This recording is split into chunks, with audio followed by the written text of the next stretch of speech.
Gram panchayat राज तुजारपुर से मुखिया पद के भावी प्रत्याशी मुनीलाल भैया को भारी बहुमत से विजयी बनाए और अपने क्षेत्र का विकास कराए।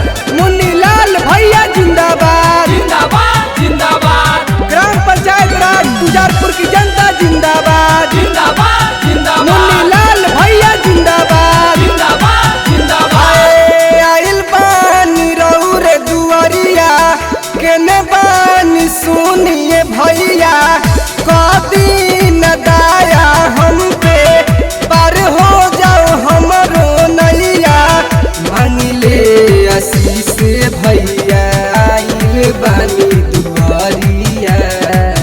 ए चाचा ए चाची हमरा मुनीलाल भैया के वोट देके अपना पंचायत के मुखिया बनावे के बा और अपना ग्राम पंचायत राज तुजारपुर के विकास करावे के बा।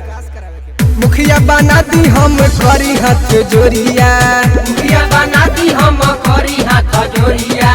वही पंचायत में विकास के बयरिया, वही पंचायत में विकास के बयरिया। ना भूले के बा ना भुलावे के बा, जे भुलाता ओकरो के याद दिलावे के बा और अपना मुनीलाल भैया के भारी बहुमत से विजयी बनावे के बा। भैया भाभी तोरिले दो हरिया दी, भैया भाभी तोरिले दो हरिया दी। मुनीलाल भैया ते तैहा पदरिया दी, मुनीलाल भैया ते।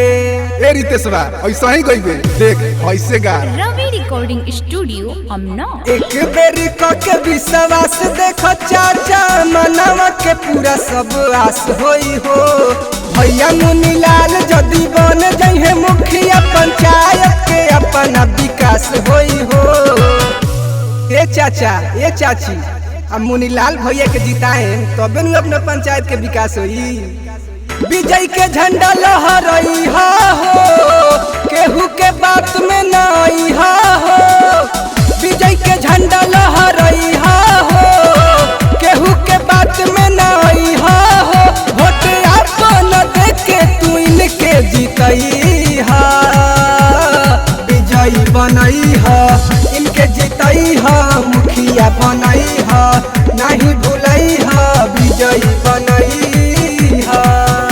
आइल बानी रउरे दुआरिया केने बानी सुनिए भैया कदी न दाया हम पे पार हो जाओ हमरो नैया मांगिले आशीष भैया आइल बानी दुआरिया।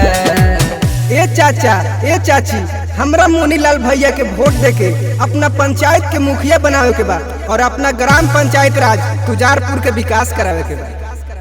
मुखिया बना दी हम करी हाथ जोड़िया, मुखिया बना दी हम करी हाथ जोड़िया।